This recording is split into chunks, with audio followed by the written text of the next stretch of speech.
Hi friends, मैं हूं parse Kanaujia और आप देख रहे हैं आपका अपना यूट्यूब चैनल कनौजिया प्रेजेंटेड।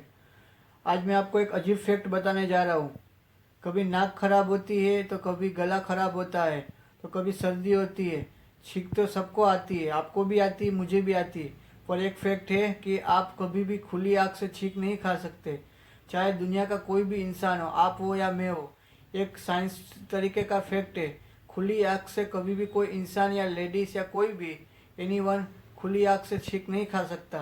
तो आपको ये फैक्ट जान के कैसा लगा? आप मुझे कमेंट कीजिए, लाइक कीजिए और सब्सक्राइब कीजिए। Thank you very much.